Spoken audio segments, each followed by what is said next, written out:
नमस्कार दोस्तों, स्वागत है आपका हमारे YouTube चैनल जरधारी क्लासेस में। दोस्तों, उत्तराखंड परीक्षा वाणी सीरीज का आज ये सेकंड लेक्चर है दोस्तों। और आज हम यहाँ पे चर्चा करेंगे उत्तराखंड का भौगोलिक विस्तार और उत्तराखंड का भौगोलिक संरचना। इसमें उत्तराखंड की सीमाएं, उत्तराखंड का भौगोलिक विभाजन किस प्रकार से किया गया है और प्रमुख पर्वत शिखर, यहाँ से इंपॉर्टेंट क्वेश्चन दोस्तों पूछे जाते हैं। तो काफी महत्वपूर्ण टॉपिक ये होने वाला है जिसको आज हम यहाँ पे जिसके बारे में जानेंगे। इससे पिछला जो लेक्चर था उसमें हमने आपको उत्तराखंड के राजनीतिक प्रशासन के बारे में बताया। वो आपको लेक्चर कैसा लगा कमेंट बॉक्स में जरूर बताएं। और आपको हमारी ये परीक्षा वाणी सीरीज कैसी लग रही है दोस्तों, कमेंट बॉक्स में अपनी राय जरूर दें। तो चलिए दोस्तों, आज का लेक्चर बिना किसी देरी के शुरू करते हैं। दोस्तों, यहाँ पे आप देख सकते हो, ये है उत्तराखंड का मैप और हमारा जो टॉपिक है उत्तराखंड का भौगोलिक विस्तार और संरचना। अगर हम विस्तार की बात की जाए, देखो किसी भी देश, किसी भी राज्य को जो उसका भौगोलिक विस्तार की अगर हम बात करें, उसको उत्तरी अक्षांश, दक्षिणी अक्षांश, पूर्वी देशांतर या पश्चिमी देशांतर, इस प्रकार से उसका विस्तार देखा जाता है। अगर हम भारत की बात करें या उत्तराखंड की बात करें, तो पहले आपको एक चीज समझनी होगी। पहले आपको गोलार्ध के बारे में समझना होगा।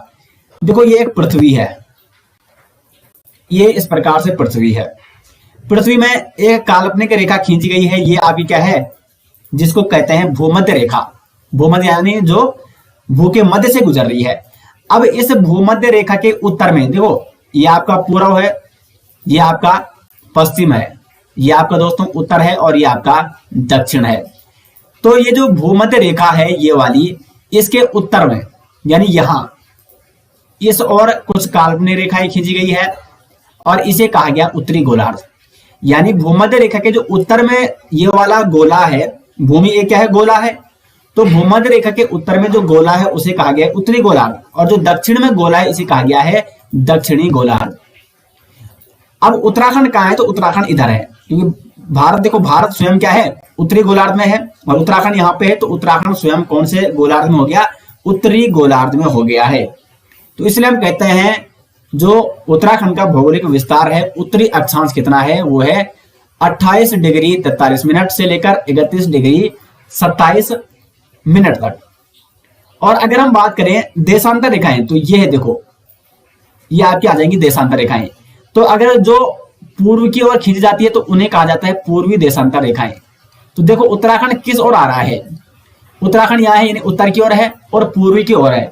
यानी उत्तराखंड की जो स्थिति है वो है उत्तरी पूर्वी गोलार्ध पर। यहां पे आपको ये वाला पॉइंट नोट करना है, उत्तरी पूर्वी गोलार्ध, गोलार्ध पर स्थित है आपका उत्तराखंड। ठीक है, उत्तरी पूर्वी गोलार्ध पर। तो इसीलिए यहां पे उत्तरी अक्षांश। अब देखो उत्तरी अक्षांश क्या हुआ, पहले ये तो आप समझ गए होंगे ना कि उत्तरी पूर्वी गोलार्ध का मतलब देखो उत्तर और पूर्व में है। जो ये वाला पोर्शन ये उत्तरी पूर्वी गोलार्ध का है, ये वाला है आपका उत्तरी पश्चिमी गोलार्ध का, ये वाला दक्षिण पश्चिमी गोलार्ध है और ये वाला आपका दक्षिण पूर्वी गोलार्ध है। तो उत्तराखंड यहाँ पे है और उत्तराखंड की स्थिति क्या है, भूगोल पर या जो आपका मैप है उस पर क्या है, वो है उत्तरी पूर्वी गोलार्ध पर स्थित है आपका उत्तराखंड। अगर उत्तराखंड की बात की जाए तो देखो उत्तराखंड का भौगोलिक विस्तार क्या है, उत्तरी अक्षांश में है 28 डिग्री 43 मिनट से लेकर 31 डिग्री 27 मिनट तक। उत्तरी अक्षांश का मतलब है कि ऐसी रेखाएं, उत्तरी अक्षांशीय रेखाएं वे रेखाएं होती हैं जो किसी स्थान की उत्तरी स्थिति के बारे में बताए, यानी उत्तर में किस दिशा में स्थित है। तो देखो उत्तराखंड एक उत्तरी राज्य है और यहाँ पे आप देख सकते हो, अगर इन ये काल्पनिक रेखाएं हैं, ठीक है, यहाँ पे ये रेखा आ गई आपकी 28 डिग्री 43 मिनट पर और ये रेखा है 31 डिग्री 27 मिनट। तो ये है आपकी उत्तरी अक्षांश उत्तराखंड की। अब उत्तराखंड कहाँ है, अगर हम मैप की बात करें, गोलार्ध की बात करें, तो पूर्वी क्षेत्र में स्थित है और यहाँ पे आपको एक देशांतरीय रेखाएं खींचनी है। ये देशांतरीय रेखाएं होती है, भूगोल में आपने देखा होगा, ये थोड़ा अंदर हो गई, यहाँ पे ही है। तो यहाँ पे आ जाएगा, ये है आपकी 77 डिग्री 34 मिनट और ये वाली रेखा आ जाएगी 81 डिग्री 02 मिनट। तो पूर्व देशांतर में 77 डिग्री 34 मिनट से लेकर 81 डिग्री 02 मिनट तक फैला हुआ है उत्तराखंड। और उत्तरी अक्षांश में 28 डिग्री 43 मिनट से लेकर 31 डिग्री 27 मिनट तक फैला हुआ है उत्तराखंड। तो अगर हम बात करें उत्तरी अक्षांश विस्तार, ये विस्तार कितना है उत्तराखंड का, तो ये आ जाएगा उत्तराखंड का कितना हो जाएगा, यहां पे आपको ये नोट करना है 2 डिग्री 44 मिनट। ये इसका उत्तरी विस्तार है, उत्तरी अक्षांशीय विस्तार। और पूर्वी देशांतरीय विस्तार कितना है उत्तराखंड का, तो वो आ जाएगा 3 डिग्री 28 मिनट। यानी अगर इसको इसमें से क्या करोगे आप, घटाओगे या इसको इसमें से घटाओगे, माइनस करोगे, तो इतना आ जाएगा। तो 2 डिग्री 44 मिनट उत्तरी अक्षांशीय विस्तार है उत्तराखंड का, 3 डिग्री 28 मिनट ये पूर्वी देशांतरीय विस्तार है उत्तराखंड का। अब अगर उत्तराखंड के आकार की बात की जाए तो उत्तराखंड का आकार दोस्तों आयताकार। ये देखो ये मैप है ना उत्तराखंड का, तो इस प्रकार से अगर हम रेखा के माध्यम से इसको दर्शाना चाहेंगे तो इस प्रकार से देखने को मिलता है उत्तराखंड। यानी उत्तराखंड का आकार कैसा है, आयताकार है। लंबाई कितनी है उत्तराखंड की, तो ये देखो पहले दिशा आप देख लो, ये पूर्व है, सबसे पूर्वी जिला कौन है, पिथौरागढ़, ये आपका हो जाएगा पश्चिम, ये आपका हो जाएगा उत्तर, और ये आपका क्या है, दक्षिण है। तो पूर्व से लेकर पश्चिम तक जो लंबाई है उत्तराखंड की वो कितनी है, 358 किलोमीटर। और उत्तर से लेकर दक्षिण तक कितनी चौड़ाई है उत्तराखंड की, 320 किलोमीटर। तो पूर्व से लेकर पश्चिम तक राज्य की लंबाई 358 किलोमीटर है, उत्तर से लेकर दक्षिण तक राज्य की चौड़ाई कितनी है, तो 320 किलोमीटर है। अब अगर हम बात करें उत्तराखंड का कुल क्षेत्रफल कितना है, 53,483 वर्ग किलोमीटर क्षेत्रफल है उत्तराखंड का। और उत्तराखंड राज्य भारत के कुल क्षेत्रफल का कितना प्रतिशत क्षेत्रफल है उत्तराखंड का, भारत के कुल क्षेत्रफल का 1.69% उत्तराखंड का क्षेत्रफल है। ठीक है, भारत के कुल क्षेत्रफल के व्यू पॉइंट से अगर बात की जाए तो उत्तराखंड कितना हिस्सा घेरता है भारत का, 1.69%। अब जो ये कुल क्षेत्रफल है ना उत्तराखंड का, इसमें पर्वतीय क्षेत्रफल है 86.07%, यानी अधिकांश भाग उत्तराखंड का कैसा है, पर्वतीय है। वर्ग किलोमीटर की बात की जाए तो 46,035 वर्ग किलोमीटर पर्वतीय क्षेत्रफल है उत्तराखंड का। 7,448 वर्ग किलोमीटर ये मैदानी भाग आता है उत्तराखंड में, यानी 13.93% ये मैदानी भाग है उत्तराखंड का। यहां तक आपको दोस्तों कोई दिक्कत नहीं होनी चाहिए। अब देखो, अभी हमने आपको क्षेत्रफल के बारे में बताया, तो क्षेत्रफल में उत्तराखंड का स्थान कौन सा है भारत के राज्यों में से, तो जब तक तो जम्मू कश्मीर राज्य था, अभी देखो वर्तमान में जम्मू कश्मीर क्या है, केंद्र शासित प्रदेश है। तो जब तक जम्मू कश्मीर राज्य था तब तक उत्तराखंड का जो भारत में स्थान था क्षेत्रफल के दृष्टि से वो था 19वां स्थान। अब जम्मू कश्मीर हट चुका है, जम्मू कश्मीर अब केंद्र शासित प्रदेश बन चुका है, तो यानी एक राज्य कम हो गया है और जम्मू कश्मीर का क्षेत्रफल अधिक था भारत से। तो जब एक राज्य 19 के ऊपर से कम हो गया है तो अब वर्तमान में राज्यों की दृष्टि से उत्तराखंड का जो क्षेत्रफल के दृष्टि से स्थान भारत में 18वां स्थान है। ठीक है, और हिमालयी राज्यों में उत्तराखंड का क्रम कौन सा है, तो वह है 11वां क्रम था, और अभी वर्तमान में जम्मू कश्मीर नहीं है तो अब हो जाएगा 10वां क्रम। तो ये सारी चीजें आपको यहाँ पे नोट करनी है दोस्तों। तो इस प्रकार से हमने यहाँ पे उत्तराखंड के भौगोलिक विस्तार के बारे में जान लिया है, उत्तराखंड की संरचना किस प्रकार से है। तो यहां तक दोस्तों आपको कोई डाउट नहीं होना चाहिए। अगर आपको कोई डाउट होता है तो आप कमेंट बॉक्स में पूछ सकते हैं। दोस्तों अब हम यहाँ पे उत्तराखंड राज्य की सीमाओं के बारे में चर्चा करते हैं, इसकी अंतर्राष्ट्रीय सीमाओं के बारे में, राज्य सीमाओं और साथ साथ जो आंतरिक सीमा है उत्तराखंड की। देखो सबसे पहले हम यहाँ पे अंतर्राष्ट्रीय सीमा के बारे में बात करेंगे। अंतर्राष्ट्रीय सीमा का मतलब आप समझ गए होंगे। अंतर्राष्ट्रीय सीमा का मतलब होता है जो किसी अन्य देश के साथ इंटरनेशनल लेवल पर अन्य देश के साथ सीमा साझा होती है, उसे अंतर्राष्ट्रीय सीमा कहते हैं। तो उत्तराखंड भी यहाँ पे दो देशों के साथ अंतर्राष्ट्रीय सीमा बनाता है, चीन और नेपाल। सबसे पहले उत्तराखंड की स्थिति आप यहाँ पे देख लो, ये पूर्व है, ये पश्चिम है, ये आपका उत्तर है यहाँ पे, और ये आपका दक्षिण है। यहाँ पे काफी अच्छे तरीके से मैंने ये मैप बनाया है। उम्मीद करते हैं दोस्तों आपको मैप यहाँ पे पसंद आ रहा होगा और मैप से आपको अच्छे से यहाँ पे समझ में आएगा। तो देखो यहाँ पे अंतर्राष्ट्रीय सीमा की बात करें तो इसके पूर्व में कौन सा देश है, उत्तराखंड के पूर्व में आपका नेपाल देश है। तो उत्तराखंड की जो पूर्वी मतलब पूर्व में सीमा कौन सी है, अंतर्राष्ट्रीय सीमा है। उसी प्रकार से उत्तर में भी कौन सी सीमा है, अंतर्राष्ट्रीय सीमा है। उत्तर में उत्तराखंड चीन के साथ अंतर्राष्ट्रीय सीमा साझा करता है। तो दो देशों के साथ उत्तराखंड क्या कर रहा है, अंतर्राष्ट्रीय सीमा बना रहा है। अब यहाँ पे जो ये सीमा बनाता है नेपाल के साथ, तो यहाँ पे दोस्तों ये है काली नदी। यहाँ पे कौन सी नदी है, काली नदी। तो उत्तराखंड और नेपाल के बीच में जो सीमा बना रही है वो कौन सी नदी बना रही है, काली नदी, जो कि उत्तराखंड की पूर्वी सीमा निर्धारित करती है। और यहां से लेकर यहां तक ये चाइना के साथ उत्तराखंड सीमा बनाता है। और यहाँ पे किसके द्वारा, ये आपका ट्रांस हिमालय क्षेत्र है। तो ट्रांस हिमालय जो कि उत्तराखंड और चाइना तिब्बत को पृथक करता है। तिब्बत मैंने इसलिए लिखा है क्योंकि यहाँ पे पहले ये तिब्बत हुआ करता था, अब ये चाइना के कब्जे में है। तो अब देखो यहाँ पे लंबाई की बात की जाए, अंतर्राष्ट्रीय सीमा की कुल लंबाई कितनी है उत्तराखंड में, तो वो है 625 किलोमीटर। इंपॉर्टेंट क्वेश्चन बनता है, कुल अंतर्राष्ट्रीय सीमा कितनी है उत्तराखंड की, 625 किलोमीटर। इसमें चीन के साथ, अकेले चीन के साथ उत्तराखंड कितनी सीमा साझा करता है, तो चीन के साथ उत्तराखंड यहाँ पे 350 किलोमीटर सीमा साझा करता है। और नेपाल के साथ 275 किलोमीटर सीमा साझा करता है। तो 350 प्लस 275 ये कितना हो जाएगा, टोटल 625 किलोमीटर अंतर्राष्ट्रीय सीमा हो चुकी है उत्तराखंड की। तो क्वेश्चन बन सकता है कि उत्तराखंड किस देश के साथ सर्वाधिक अंतर्राष्ट्रीय सीमा साझा करता है, तो चीन के साथ।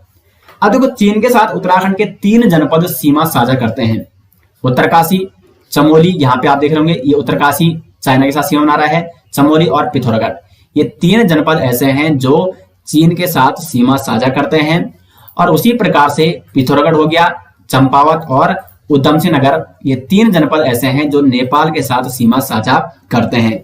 दोस्तों यहाँ पर मैं जो आपको बता रहा हूं, मैं आपको मैप के माध्यम से समझा रहा हूं, ये आपको स्वयं नोट करना है। 3 देश चीन के साथ सीमा बनाते हैं, 3 जिले, ठीक है, 3 जिले चीन के साथ सीमा बनाते हैं और 3 जनपद नेपाल के साथ सीमा बनाते हैं। अब अकेला पिथौरागढ़ जनपद ऐसा है उत्तराखंड का जो दोनों देशों के साथ सीमा बना रहा है। ये देखो, ये चीन के साथ भी सीमा साझा कर रहा है यहां तक, और यहां से लेकर यहां तक ये नेपाल के साथ सीमा साझा कर रहा है। और सबसे लंबी अंतर्राष्ट्रीय सीमा रखने वाला जनपद कौन सा है उत्तराखंड का, नोट कीजिए कि सबसे लंबी अंतर्राष्ट्रीय सीमा रखने वाला जनपद कौन सा है उत्तराखंड का, तो वो हो जाएगा पिथौरागढ़, क्योंकि पिथौरागढ़ 2 देशों के साथ अंतर्राष्ट्रीय सीमा बना रहा है, चीन, तिब्बत और नेपाल के साथ। तो ये तो थी दोस्तों उत्तराखंड की अंतर्राष्ट्रीय सीमा। यहां तक आपको कोई दिक्कत नहीं होनी चाहिए। अब हम राज्य सीमाओं की बात करें तो ये देखो यहाँ पे ये तो पूर्वी और उत्तरी सीमा हो गई। अब हम दक्षिण और पश्चिमी सीमा की बात करें तो पश्चिम में उत्तराखंड जो सीमा बनाता है वो किस किस के साथ बनाता है, तो ये बनाता है यहाँ पे हिमाचल प्रदेश और इधर ये देखो हिमाचल प्रदेश के साथ, यहां से लेकर यहां तक। तो पश्चिम में किसके साथ ये सीमा बना रहा है, हिमाचल प्रदेश के साथ। और हिमाचल प्रदेश के साथ कौन कौन से जनपद उत्तराखंड के सीमा बनाते हैं, उत्तरकाशी और देहरादून। उसके बाद यहां से लेकर और यहां तक ये सारा किस में आ जाएगा, आपका उत्तर प्रदेश में आ गया। तो दक्षिण में उत्तर प्रदेश है, पश्चिम में हिमाचल प्रदेश, उत्तर में है चाइना तिब्बत और पूर्व में है नेपाल। इस प्रकार से उत्तराखंड अपनी सीमाओं को बनाता है, सीमा साझा करता है, अंतर्राष्ट्रीय सीमा भी और राज्य सीमा भी। अब यहाँ पे जो उत्तर प्रदेश से कितने जनपद सीमा बना रहे हैं उत्तराखंड की, नंबर 1 देहरादून, ये आपको स्वयं नोट करना है दोस्तों। नंबर 1 है देहरादून, नंबर 2 है हरिद्वार, नंबर 3 पे है पौड़ी गढ़वाल, ये देखो। नंबर 4 पे यहाँ पे ये देखो नैनीताल बना रहा है, चौथा पे आ जाएगा। और नंबर 5 पे आ जाएगा आपका उधम सिंह नगर। तो 5 जनपद ऐसे हैं उत्तराखंड के जो उत्तर प्रदेश के साथ सीमा बनाते हैं। उसी प्रकार से 2 जनपद यहाँ पे देखो, ये है उत्तरकाशी और यहां से लेकर यहां तक देहरादून है। तो 2 जनपद ऐसे हैं उत्तराखंड के जो हिमाचल प्रदेश के साथ सीमा साझा करते हैं। अब आंतरिक सीमा की बात करें तो सर्वाधिक आंतरिक सीमा कौन बनाता है, पौड़ी गढ़वाल। आंतरिक सीमा का मतलब है कि जो अंदर ही जनपदों के साथ सीमा साझा होती है। तो देखो पौड़ी गढ़वाल ये सर्वाधिक 7 जनपदों के साथ सीमा बनाता है। कौन कौन से वो 7 जनपद, तो यहां से हम शुरू करते हैं। ये आपका हरिद्वार हो गया 1, देहरादून हो गया 2, ये हो गया टिहरी 3, यहाँ पे चौथा आ जाएगा रुद्रप्रयाग 4 हो गया, ठीक है। 5वां आ गया चमोली, 6वां हो गया अल्मोड़ा और 7वां हो गया यहाँ पे नैनीताल। तो 7 जनपदों के साथ पौड़ी गढ़वाल क्या बनाता है, सीमा बनाता है। और देखो टिहरी, रुद्रप्रयाग और कौन सा है, अल्मोड़ा और बागेश्वर। हाँ, ये 4 जनपद ऐसे हैं जो केवल आंतरिक सीमा बनाते हैं, यानी केवल जनपदों के साथ सीमा बनाते हैं। ये 4 जनपद टिहरी, रुद्रप्रयाग, बागेश्वर और अल्मोड़ा, ये किसी भी अन्य राज्य के साथ या किसी भी देश के साथ सीमा नहीं बनाते हैं। यानी ये 4 जनपद आंतरिक जनपद हैं उत्तराखंड के। उत्तराखंड के आंतरिक जनपद कितने हैं, 4 जनपद, क्योंकि ये न किसी राज्य के साथ सीमा बनाते हैं न किसी देश के साथ ये सीमा साझा करते हैं। दोस्तों तो उम्मीद करते हैं आपको उत्तराखंड राज्य की सीमाओं के बारे में अच्छी तरीके से जानकारी मिल गई होगी। मैंने यहाँ पे अंतर्राष्ट्रीय सीमा, राज्य सीमा और आंतरिक सीमा काफी डिटेल्स में आपको यहाँ पे बता दी है मैप के माध्यम से। अब बढ़ते हैं दोस्तों आगे और अब बात करेंगे उत्तराखंड का भौगोलिक विभाजन, यानी भौगोलिक रूप से उत्तराखंड को कितने क्षेत्रों में यहाँ पे विभाजित किया गया है। 8 क्षेत्रों में, 8 भौगोलिक क्षेत्रों में बांटा गया है उत्तराखंड को। ट्रांस हिमालय क्षेत्र, नंबर 2 है वृहत या उच्च हिमालय क्षेत्र, यहाँ पे आप देख सकते हो लघु या मध्य हिमालय क्षेत्र, दून द्वार क्षेत्र, शिवालिक क्षेत्र, भाबर क्षेत्र, तराई क्षेत्र और गंगा का मैदानी क्षेत्र। अभी इन क्षेत्रों के बारे में एक एक करके डिटेल्स में आगे चर्चा करेंगे, लेकिन उससे पहले मैप में आपको समझाने का प्रयास करते हैं। ये मैप दोस्तों मैंने आपके लिए बनाया है ताकि आपको समझने में आसानी हो सके। मैप आपको कैसा लग रहा है कमेंट बॉक्स में जरूर बताएं। हर चीज मैंने यहाँ पे इंक्लूड कर रखी है मैप के माध्यम से। तो देखो यहाँ पे सबसे पहले आता है ट्रांस हिमालय क्षेत्र। ट्रांस हिमालय क्षेत्र का मतलब होता है हिमालय के पार, हिमालय के पार का क्षेत्र। तो यहां तक तो हिमालय है, ये हिमालय है, ठीक है। और इसके पार का क्षेत्र जो विशेषकर तिब्बती क्षेत्र है। तो उत्तराखंड के उत्तरकाशी, चमोली और पिथौरागढ़ जनपद, ये 3 जनपद ऐसे हैं जिनमें ट्रांस हिमालयी क्षेत्र पाया जाता है। तो ये तो आगे आपका ट्रांस हिमालय क्षेत्र, अभी इसके बारे में काफी डिटेल्स में हम आगे चर्चा करने वाले हैं। उसके बाद आता है वृहद हिमालय क्षेत्र, या इसको कहा जाता है उच्च हिमालय क्षेत्र। इसमें आपका उत्तरकाशी हो गया, टिहरी हो गया, रुद्रप्रयाग, चमोली, बागेश्वर, पिथौरागढ़, ये प्रमुख जिले आते हैं। उसके बाद जो मध्य हिमालय क्षेत्र है, तो अधिकांशतः जो क्षेत्र है उत्तराखंड का वो मध्य हिमालय क्षेत्र के अंतर्गत आता है।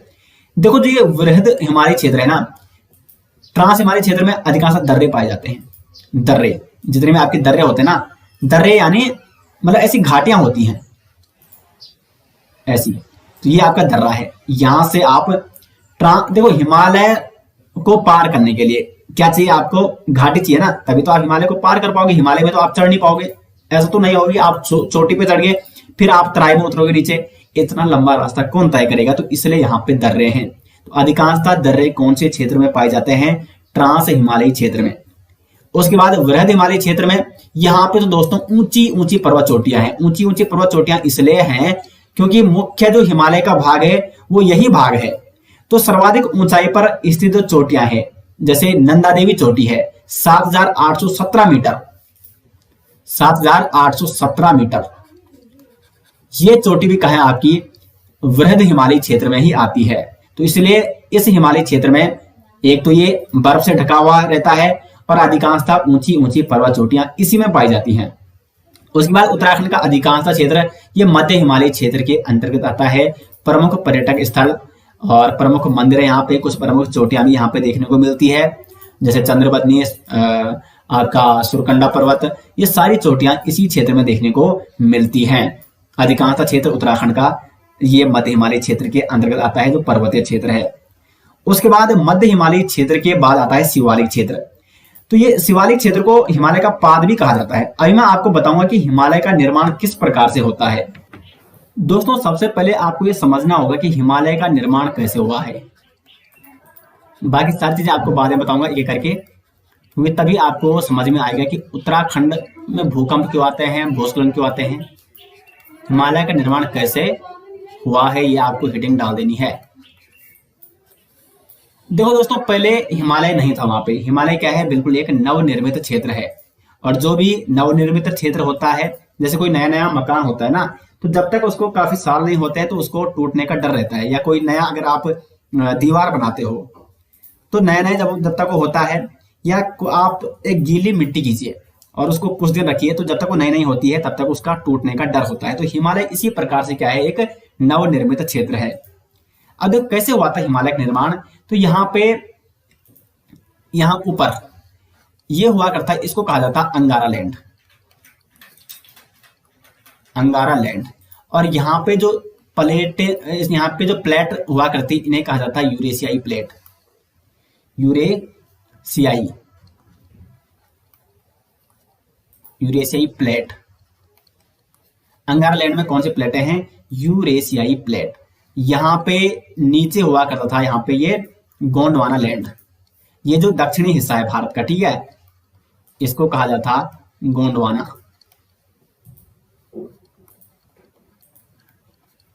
और यहाँ पे जो प्लेटें हुआ करती उन्हें कहा जाता Indic plate, indica plate. Indica plate यानी यहाँ पे ये इंडिया का हिस्सा था, दक्षिणी हिस्सा है।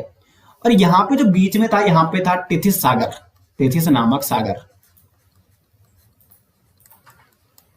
यानी ये क्या है, यहाँ पे ये पानी, यहाँ पे ये क्या है, सागर है। अब देखो जो ऊपर अंगारा लैंड है, यहाँ की जो कुछ नदियां थी ये अपने साथ अवसाद लेकर आती थी और कहाँ जमा करती थी, टिथिस सागर में जमा करती थी। और यहाँ जो ये नीचे गोंडवाना लैंड है, इसकी इंडिका प्लेटें किस ओर खिसक रही थी, उत्तर की ओर। ये उत्तर है, ये आपका दक्षिण है। तो इंडिका प्लेटें अभी भी वैज्ञानिक कहते हैं कि अभी भी जो दक्षिणी जो इंडिका प्लेटें हैं ये उत्तर की ओर क्या कर रही हैं, खिसक रही हैं। तो जब यहां से उत्तर की ओर खिसक रही थी तो धीरे धीरे क्या हो गया, यहाँ पे ये पास में आ गई।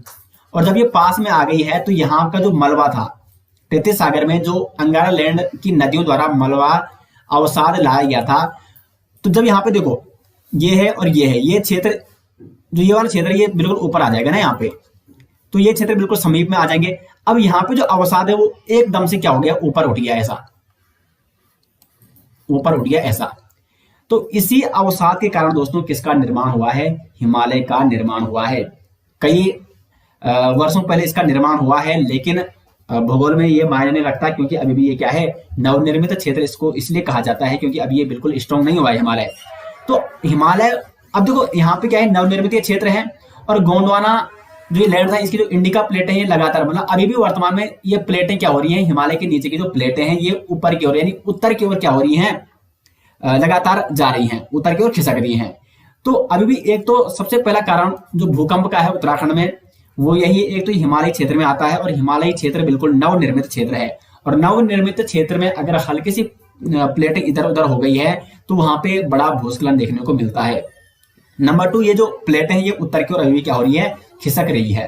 तो इस प्रकार से दोस्तों यहाँ पे हिमालय का निर्माण हुआ है। टिथिस सागर में जो अवसाद था, जब यहाँ पे गोंडवाना लैंड की इंडिका प्लेटें उत्तर की ओर यहाँ पे जा रही थी, उत्तर की ओर खिसकी, तो एकदम से वो मतलब यूरेशियाई प्लेट और इंडिका प्लेट नजदीक आ गई, और जो बीच का अवसाद था वो बिल्कुल टाइट हो गया, तो फिर वो ऊपर उठेगा। ये तो हो गई ना। अगर आप हथेली के बीच क्या करोगे, पानी लेते हो तो पानी भी क्या उड़ता है, ऊपर उड़ता है। या आप मिट्टी लेते हो, गीली मिट्टी अपनी हथेली के नीचे, और दोनों हथेलियों को इकट्ठा करते हो तो वो मिट्टी क्या उठेगी, ऊपर उठेगी। तो इस प्रकार से हिमालय का यहाँ पे निर्माण हुआ था। अब हिमालय का निर्माण तो हो गया, लेकिन ये हिमालय का जो अलग अलग क्षेत्र है ना, ये अलग अलग क्यों बांटे गए हैं। इन अलग अलग क्षेत्रों का दोस्तों अलग अलग काल में इनका निर्माण हुआ है। देखो ये तो हिमालय था, अब ये हिमालय है आपका।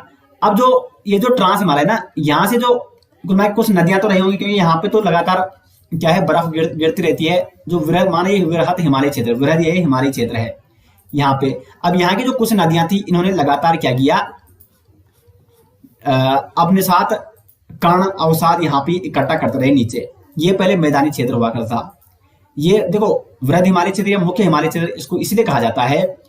यहाँ पे ये तो हिमालय क्षेत्र था। अब यहाँ की जो नदियां थी वो अपने साथ, ये मैदानी क्षेत्र था पूरा, ठीक है, ये अपने साथ लगातार क्या ले आई, यहाँ पे अवसाद इकट्ठा करने लगी इन क्षेत्रों में। और धीरे धीरे अवसाद मलबे के रूप में धीरे धीरे बढ़ने लग गया। और जब धीरे धीरे बढ़ने लग गया तो यहाँ पे फिर ये किसका निर्माण हो गया, मध्य हिमालय क्षेत्र का। फिर उसी प्रकार से मध्य हिमालय क्षेत्र की नदियां ये नीचे आई, यहाँ पे ये मलबा इकट्ठा करने लग गई, अवसाद इकट्ठे करने लग गए, कंकड़ पत्थर, और इन्हीं, क्योंकि देखो कई सालों की प्रोसेस लगती है इस प्रकार से निर्माण में, और इसी प्रकार से ये शिवालिक क्षेत्र का निर्माण हुआ। तो इसीलिए शिवालिक क्षेत्र बिल्कुल क्या है, अभी सबसे नया नया क्षेत्र है। इसको हिमालय का पाद इसीलिए कहा जाता है, सबसे नवीनतम क्षेत्र इसको माना जाता है, शिवालिक क्षेत्र को हिमालयी क्षेत्र का। अगर आप इस प्रकार से नहीं समझे कि कैसे इन अलग अलग क्षेत्रों का निर्माण हुआ, तो ये देखो, ये यहाँ पे मैदान है, ये यहाँ पे पर्वत है, ठीक है। अब यहाँ की जो नदियां है ना, ये यहाँ पे धीरे धीरे अपने साथ अवसाद लेके आएंगे। अब अवसाद यहाँ पे ये धीरे धीरे बढ़ने लग जाएगा, बढ़ने लग जाएगा, बढ़ने लग गया, ऐसा बढ़ गया, और ये देखो हो गया ना एक अलग ही उसका निर्माण। इसी प्रकार से अब ये भी अपने साथ अवसाद लाएगा, तो यहाँ पे धीरे धीरे बढ़ेगा, और ये बढ़ गया। इस प्रकार से हिमालय क्षेत्रों का अलग अलग काल में इनका निर्माण हुआ है। और अलग अलग काल में जब इनका निर्माण हुआ है, तो इनके मध्य देखो, ये सबसे पुराना है, उसके बाद नवीनतम ये है, तो इसके मध्य ये तो पुरानी प्लेटें थी, यहाँ पे ये नई प्लेटें हैं। तो पुरानी प्लेटें और नई प्लेटें आपस में इनमें डिफरेंस है, यहाँ पे डिफरेंस है, यानी यहाँ पे कहीं ना कहीं एक खाई है, जिसको हम फाल्ट लाइन कहते हैं, वृहत हिमालय और मध्य हिमालय क्षेत्र की फाल्ट लाइन। तो इसीलिए दोस्तों इन क्षेत्रों में भूकंप आने के चांस ज्यादा होते हैं। आपने देखा चमोली, उत्तरकाशी, पिथौरागढ़, इन क्षेत्रों में भूकंप क्यों आते हैं, क्योंकि यहाँ पे ये प्लेटें अलग है, ये प्लेटें अलग है, तो ये आपस में सामंजस्य नहीं बिठा पाती हैं, तो इसीलिए यहाँ पे भूकंप आने के चांस ज्यादा होते हैं। ये प्लेटें आपस में क्या हो जाती हैं, खिसक जाती हैं। तो दोस्तों यहाँ पे वैसे ये ज्योग्राफी का टॉपिक है, इसके बारे में काफी डिटेल्स में आपको बता सकता हूँ, लेकिन अभी हमको पूरा फोकस उत्तराखंड में करना है, और उत्तराखंड का भौगोलिक विभाजन इस प्रकार से किया गया है, तो इसलिए सारी चीजें मैंने आपको इस वीडियो में बताई हैं। बाकी वैसे एक अलग टॉपिक, इसके बारे में कभी आगे काफी डिटेल्स में हम चर्चा करेंगे। तो हम शिवालिक क्षेत्र पर थे, शिवालिक क्षेत्र को इसीलिए सबसे नवीन क्षेत्र कहा जाता है। उसके बाद आता है तराई क्षेत्र, और इस शिवालिक और तराई क्षेत्र के मध्य ही क्या आते हैं आपके क्या आते हैं, दून और द्वार क्षेत्र और भाबर क्षेत्र भी। ये दून क्षेत्र, ये इधर द्वार क्षेत्र है, और भाबर क्षेत्र भी इसी के अंतर्गत आता है। और उसके बाद अंत में गंगा का मैदानी क्षेत्र, बिल्कुल ये क्या है, समतल क्षेत्र है, मैदानी क्षेत्र है। तो दोस्तों इस प्रकार से भौगोलिक विभाजन किया गया है उत्तराखंड का। अब दोस्तों हम एक एक करके इन जो 8 भौगोलिक क्षेत्रों में बांटे गए हैं उत्तराखंड को, उनको हम एक एक करके यहाँ पे चर्चा करते हैं। तो सबसे पहले आता है ट्रांस हिमालय।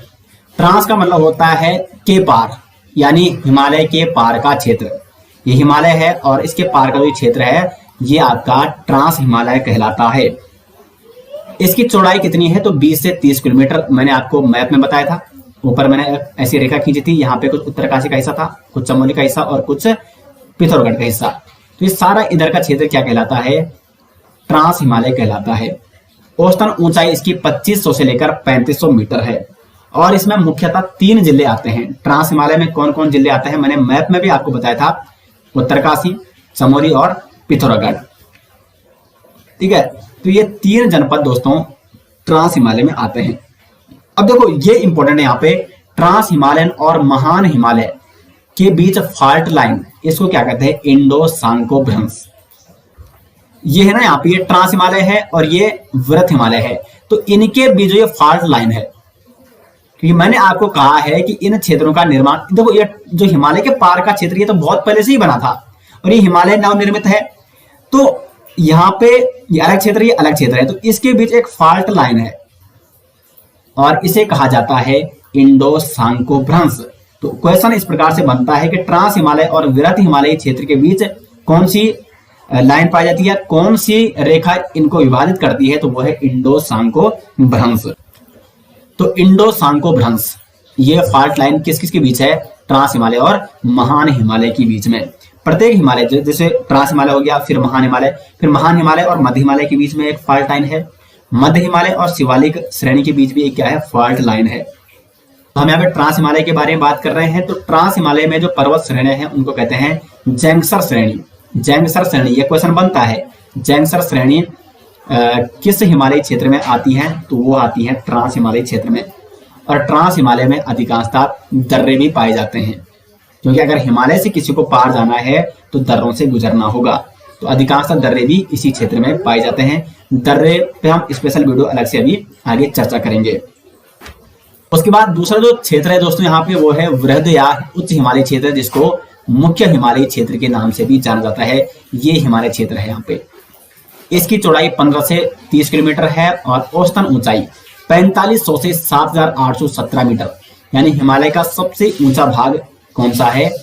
वृहद या उच्च हिमालय क्षेत्र। उच्च मतलब ऊंचाई वाला क्षेत्र, और मुख्य हिमालय क्षेत्र भी इसको कहा जाता है। इस क्षेत्र की सबसे ऊंची पर्वत श्रृंखला है दोस्तों नंदा देवी पश्चिमी। नंदा देवी पश्चिमी ये आपका चमोली में है। 7817 मीटर इसकी ऊंचाई है। तो वृहद हिमालय की सबसे ऊंची पर्वत श्रृंखला कौन सी है? नंदा देवी, वो भी नंदा देवी पश्चिमी। अब ये 6 जिलों में फैला हुआ है, उत्तरकाशी, चमोली, टिहरी, रुद्रप्रयाग, बागेश्वर और पिथौरागढ़। साथ साथ देखो ये ना, यहाँ पे आप देख रहे होंगे ये यहाँ पे क्या है, ये ग्लेशियर है, यहाँ पे बर्फ पड़ी है। तो एक तो यहाँ पे वर्ष भर दोस्तों क्या रहती है? बर्फ पड़ी हुई रहती है हमेशा। तो इसलिए इसको हिमच्छादित क्षेत्र भी कहा जाता है। हिमच्छादित यानी हिम से ढका हुआ क्षेत्र वर्ष भर। और जब हिम से ढका हुआ है तो अर्थात यहाँ पे ग्लेशियर भी पाए जाते होंगे। तो इस क्षेत्र में विशाल हिमनद या ग्लेशियर भी पाए जाते हैं, जैसे गंगोत्री ग्लेशियर हो गया, पिंडारी, मिलम ग्लेशियर। ये सारे दोस्तों किस क्षेत्र के अंतर्गत आते हैं? उच्च हिमालयी क्षेत्र के अंतर्गत आते हैं। विश्व प्रसिद्ध जो फूलों की घाटी है ये भी किस क्षेत्र के अंतर्गत आती है? मुख्य हिमालयी क्षेत्र के अंतर्गत। मोस्ट इंपोर्टेंट क्वेश्चन ये बनता है दोस्तों कि विश्व प्रसिद्ध जो फूलों की घाटी है वो किस हिमालयी क्षेत्र के अंतर्गत आती है? तो वृहद हिमालयी क्षेत्र के अंतर्गत। अब देखो वृहद हिमालय, यहाँ पे वृहद हिमालय है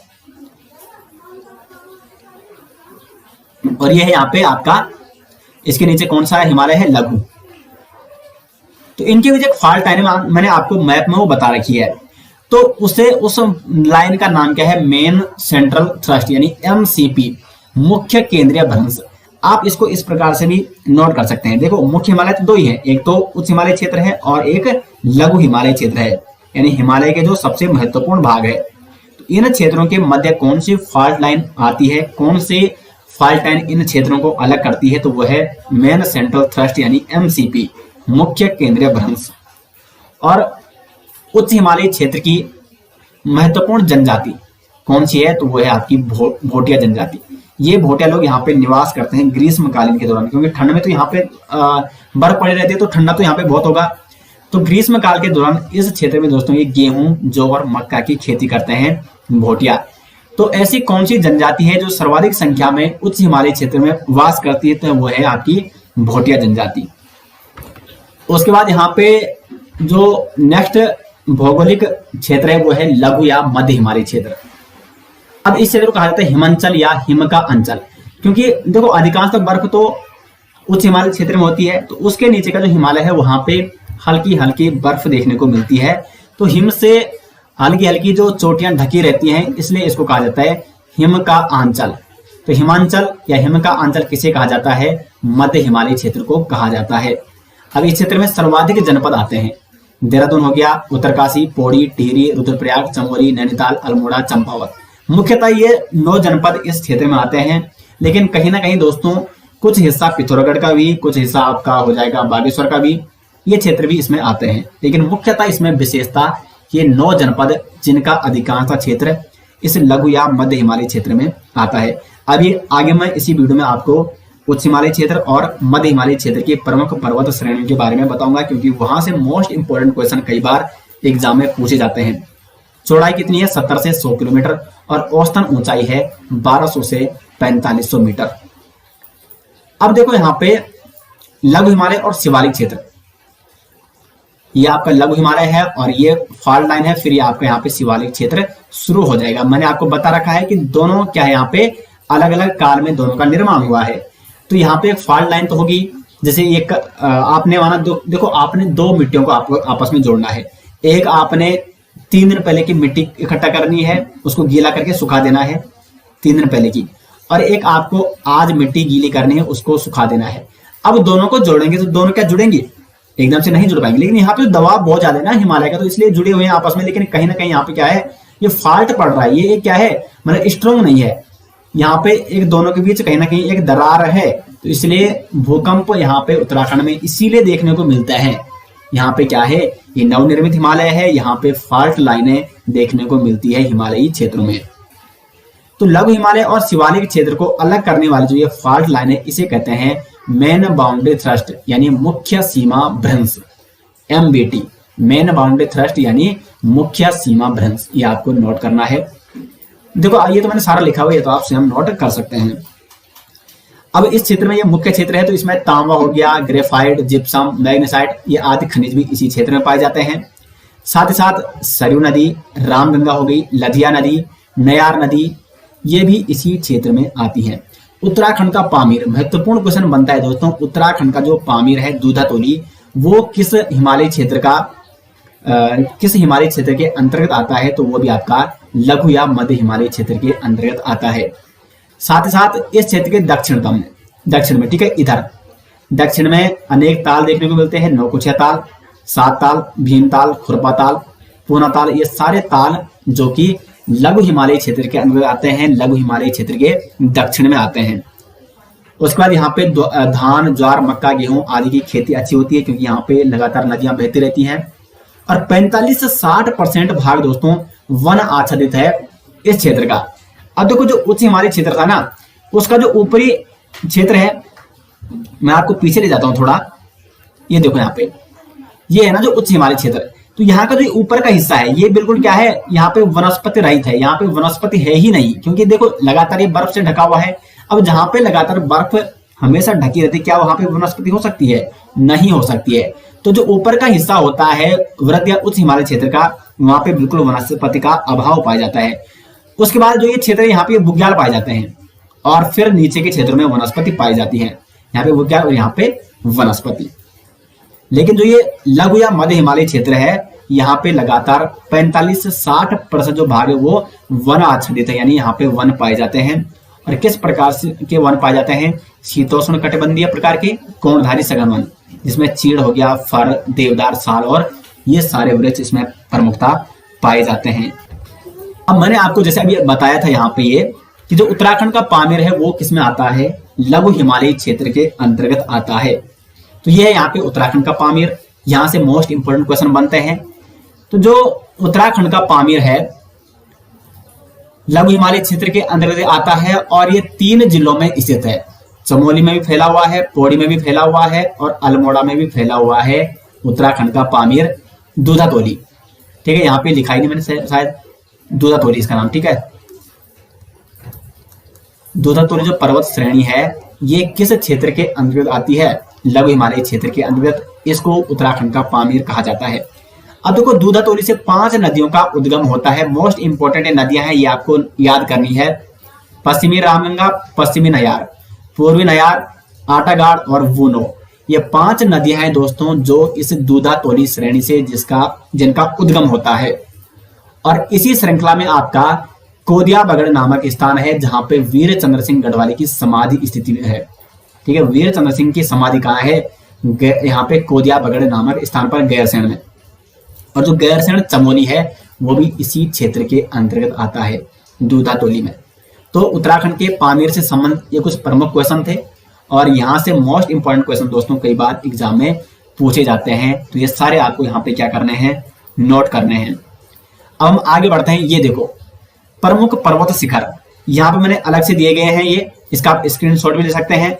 ये मुख्य हिमालय के प्रमुख पर्वत शिखर हैं, ये मध्य हिमालय की प्रमुख पर्वत श्रेणियां हैं। अब देखो यहाँ से 2 प्रकार के क्वेश्चन बनते हैं। अब तो यूके वो कुछ ज्यादा ही आगे बढ़ गया है और इस प्रकार के क्वेश्चन पूछने लगा है। पिछले कुछ दिनों में जो 2021 में एग्जाम हुआ था, वहां पे कुछ इस प्रकार से क्वेश्चन बना था।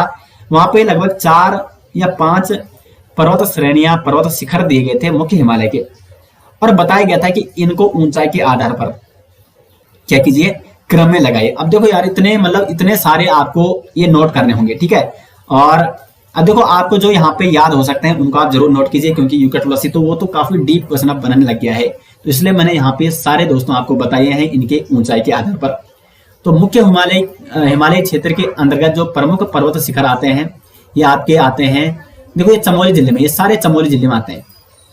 नंदा देवी सबसे ऊंची पर्वत चोटी मुख्य हिमालय क्षेत्र की, नंदा देवी। साथ साथ उत्तराखंड की भी सबसे ऊंची पर्वत चोटी है, पर्वत शिखर है।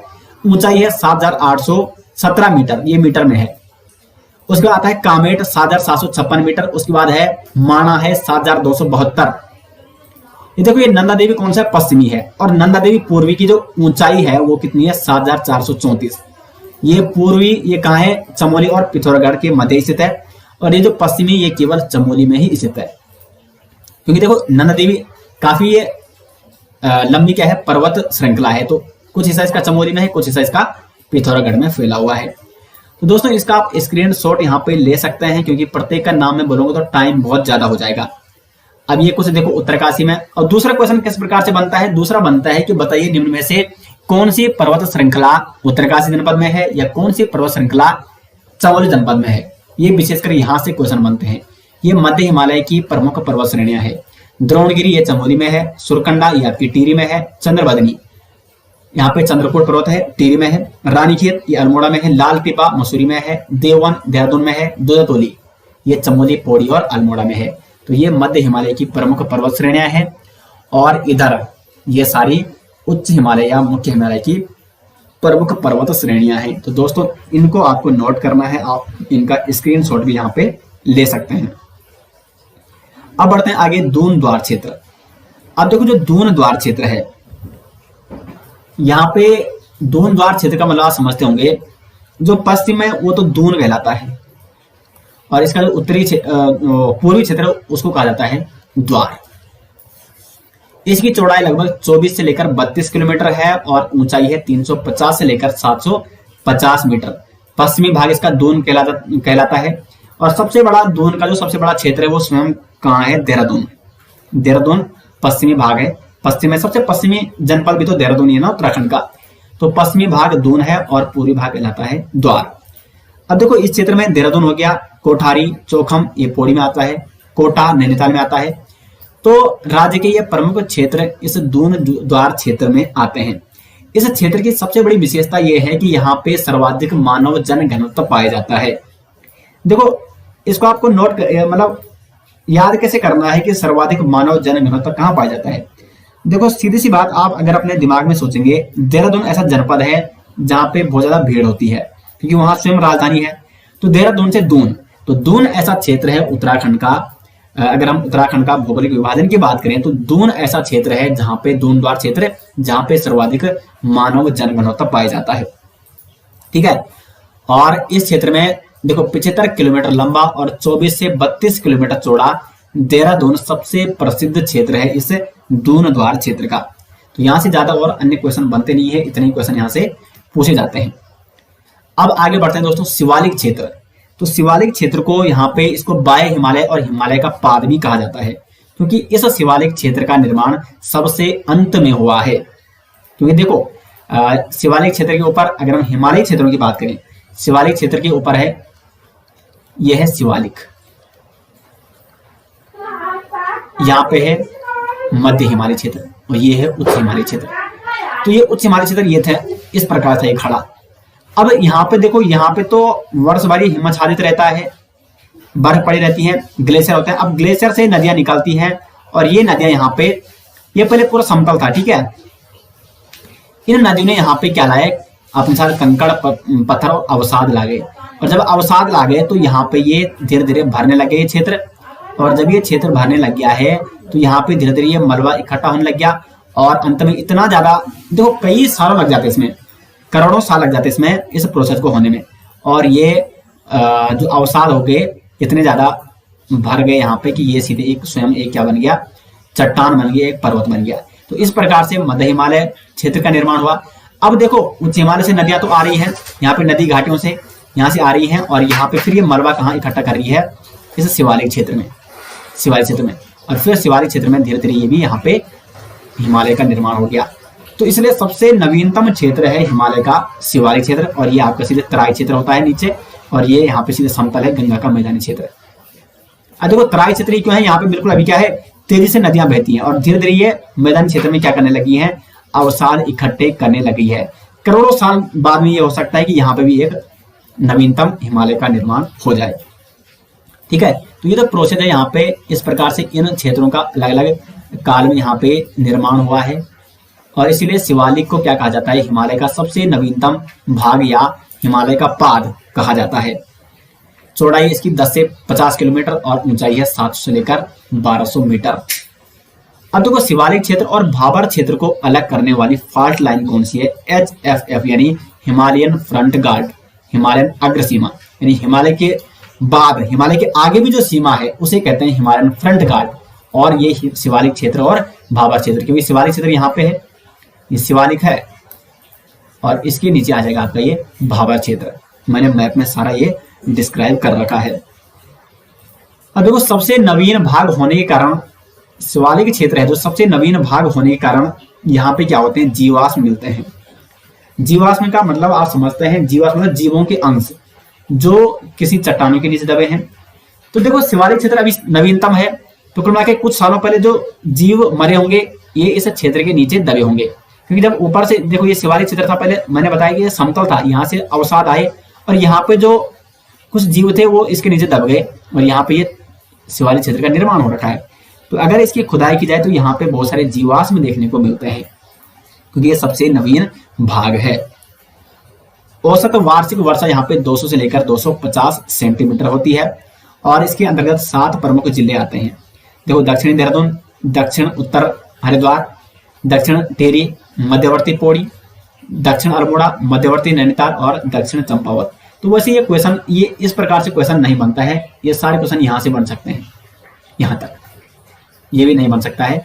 तो ये जो महत्वपूर्ण क्वेश्चन है वो मैंने आपको बता दिया है कि कहाँ कहाँ से क्वेश्चन बन सकते हैं। उसके बाद आगे 2 अन्य क्षेत्र आते हैं, भाबर क्षेत्र और तराई क्षेत्र। भाबर क्षेत्र, भाबर ये भूमि का उबड़ खाबड़ क्षेत्र होता है, यहाँ पे मोटे मोटे कंकड़ होते हैं, पत्थर होते हैं, बालू युक्त मिट्टी होती है, तो कृषि के लिए अनुपयुक्त क्षेत्र है, क्योंकि देखो उबड़ खाबड़ क्षेत्र है, मोटे मोटे यहाँ पे कंकड़ पत्थर है। देखो भाबर क्षेत्र, इसका निर्माण कैसे हुआ है? जो ऊपर से नदियां आ रही है ना वो अपने साथ कंकड़ पत्थर ला रही है और यहाँ पे जमा कर रही है, तो इसलिए इस भाबर क्षेत्र का निर्माण हुआ है। इसकी चौड़ाई है 10 से 12 किलोमीटर, इसलिए कृषि के क्षेत्र के लिए अनुपयुक्त क्षेत्र है। भले यहाँ के लोग फिर भी कृषि कार्य करने के लिए इस क्षेत्र का प्रयोग कर लेते हैं, लेकिन कृषि बिल्कुल यहाँ पे ना की बराबर होती है। उसके बाद आता है तराई क्षेत्र, इसका विस्तार है 20 से 30 किलोमीटर। अब ये तराई क्षेत्र, यहाँ पे एक तो नदियां बह के आ रही है हिमालय क्षेत्रों से, तो काफी अच्छा यहाँ पे फसल भी उगाई जाती है, अधिक वर्षा यहाँ पे होती है और फसलों का उत्पादन, यहाँ पे किन फसलों का उत्पादन होता है जिनको अधिक पानी की आवश्यकता होती है? धान और गन्ना। धान अनाज, रुपाई के माध्यम से आप अनाज उगाते होंगे, तो वहां पे क्योंकि तराई क्षेत्र में बारिश भी ठीक ठाक होती है, ऊपर से नदियां भी लगातार आ रही हैं, तो इन क्षेत्रों में ये फसल उत्पादन के लिए अच्छा क्षेत्र है। और इन क्षेत्रों में पाताल तोड़ कुएं भी पाए जाते हैं। अब कुएं क्यों पाए जाते हैं? देखो तराई क्षेत्र है ना, इस प्रकार से आप इसको समझ सकते हैं, ये बिल्कुल तराई क्षेत्र है ऐसा। अब तराई क्षेत्र है तो नदियां बिल्कुल क्या है, लगातार जा रही हैं। अब कुछ क्षेत्र तो ऐसे होंगे ना जो देखो नदियों ने तो अपना कटाव बना लिया है, बिल्कुल ढलान में बह रही है। अब जो इधर के क्षेत्र होंगे, माना ये क्षेत्र, ये पानी कैसे लाएंगे? तो ये पानी इनको नदी में जाना पड़ेगा। अब नदी में इतनी मेहनत कौन करेगा, इसलिए यहाँ पे कुएं बनाए गए हैं। तो पाताल तोड़ कुएं किन क्षेत्रों में पाए जाते हैं? तो शिवालिक क्षेत्र में पाए जाते हैं। पाताल तोड़ कुएं मतलब बहुत गहरे गहरे कुएं। क्वेश्चन बनता है कई बार ये कि उत्तराखंड के कौन से क्षेत्र में पाताल तोड़ कुएं पाए जाते हैं? तराई क्षेत्र में पाए जाते हैं। उसके बाद दोस्तों जो नेक्स्ट अंतिम जो भौगोलिक क्षेत्र है वो है गंगा का मैदानी क्षेत्र। ये विशेषता हरिद्वार के नीचे का क्षेत्र है, हरिद्वार क्षेत्र है, समतल मैदानी क्षेत्र है ये। और यहाँ पे 2 प्रकार की मिट्टी पाई जाती है। बांगर का मतलब होता है जो पुरानी जलोढ़ मिट्टी है, जो यहाँ पे पहले ही बहुत सालों पहले नदियों द्वारा लाई गई है पुरानी जलोढ़ मिट्टी। और खादर मिट्टी जो लगातार नवीन जलोढ़ मिट्टी, मैंने अभी आपको बताया था ना कि ये समतल मैदानी क्षेत्र है, यहाँ पे हिमालय की नदियों से लगातार ये अवसाद लेके आ रही है और यहाँ पे इकट्ठा हो रहा है ये अवसाद, क्योंकि पानी तो आगे चला जाता है, मिट्टी लगातार यहाँ पे जमा होती रहती है, कंकड़ पत्थर। तो जो नवीनतम कंकड़ पत्थर है ये मिट्टी है, इसे कहा जाता है खादर। और जो पुरानी यहाँ पे पहले से जलोढ़ मिट्टी है उसे बांगर कहा जाता है। और धीरे धीरे भविष्य में ऐसा भी हो सकता है, कई सालों बाद यहाँ पे भी एक अन्य हिमालय का निर्माण हो सकता है, यानी हिमालय का नवीनतम भाग। ऐसा नहीं कि उसका नाम ही कुछ होगा, वो तो खैर बात की बात है, भविष्य किसने देखा है। अब दोस्तों यहाँ पे इस क्षेत्र में देखो हरिद्वार का अधिकांश भाग, लक्सर हो गया, रुड़की, इसी क्षेत्र में ये आते हैं। तो दोस्तों इस प्रकार से आज हमने ये कंप्लीट कर दिया उत्तराखंड का जो भौगोलिक क्या है विभाजन है। अब वीडियो बहुत लंबी हो जाएगी, इसलिए हम जो नेक्स्ट एक तो जलवायु वाला टॉपिक है और एक आपदा वाला टॉपिक है, उसको हम नेक्स्ट पार्ट में चर्चा करेंगे, क्योंकि पहले ही इतनी लंबी आज वीडियो हो चुकी है। क्योंकि काफी डिटेल्स में मेरा उद्देश्य यही रहता है कि हर चीज आपको एक्सप्लेन की जाए ताकि आपको समझना यहाँ पे आसान हो जाए। उम्मीद करते हैं दोस्तों आपको वीडियो अच्छी लगी। वीडियो पसंद है तो वीडियो को लाइक और शेयर जरूर करें और वीडियो के बारे में कमेंट बॉक्स में राय जरूर दें। मिलते हैं दोस्तों नेक्स्ट, तब तक के लिए धन्यवाद।